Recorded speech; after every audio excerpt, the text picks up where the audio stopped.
Issues Relating to Search and Seizure by Christina L. Elliott. Scenario 1. You're about to go to lunch when your principal enters your 8th grade classroom and states that all of your students need to clean out their lockers with teacher supervision. She explains she is looking for tobacco because during an encore dance class last period she discovered tobacco on the floor. While the principal watches, you supervise each student clearing out their lockers. The principal then asks you to search students' backpacks when they return from lunch. Did the principal ask you to do anything that was illegal?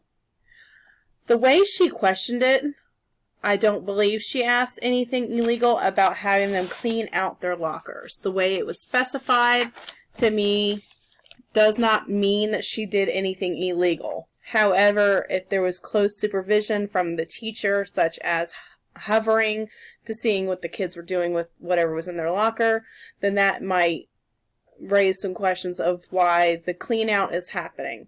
However, with just cleaning out the lockers, that could just be, a mid-year clean out to students without thinking anything else. However, when she does ask to search the backpacks when students come back from lunch, that is illegal because there is not probable cause for the teacher to have the book bags searched. Is there a difference between searching lockers and searching backpacks? There is a difference between searching lockers and searching backpacks. Lockers are considered property of the school. Therefore, lockers can be searched. However, backpacks are personal property. That has to have just cause to be searched, just as if it was on a person, it has to have just cause. An article that we read earlier on in the semester talked about 2 girls being strip searched for having pills. And that went to a very extreme and very private area of being searched by the school nurse to find the pills on the girls, of which they were never found. It does say that it cannot be intrusive, and that is very intrusive. Same with this type of situation. If there is not probable cause for the book bags to be searched, it is intrusive. Did the principal have enough reasonable cause to search everyone's lockers? According to a court case back in 1987, she did not have probable cause.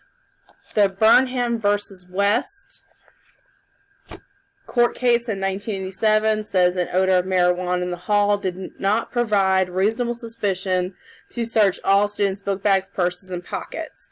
That to me would also go with lockers. She did not have probable cause to have everyone in the 8th grade classroom searched to find the tobacco.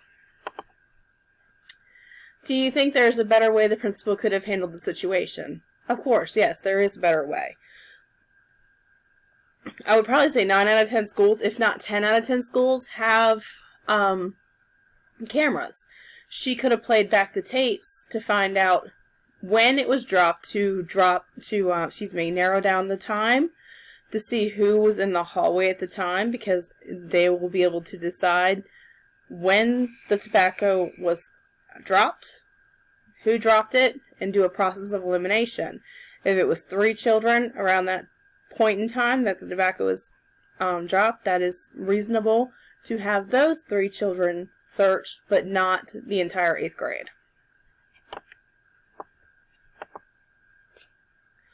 The 4th Amendment is the amendment that goes along with this one as far as citing evidence.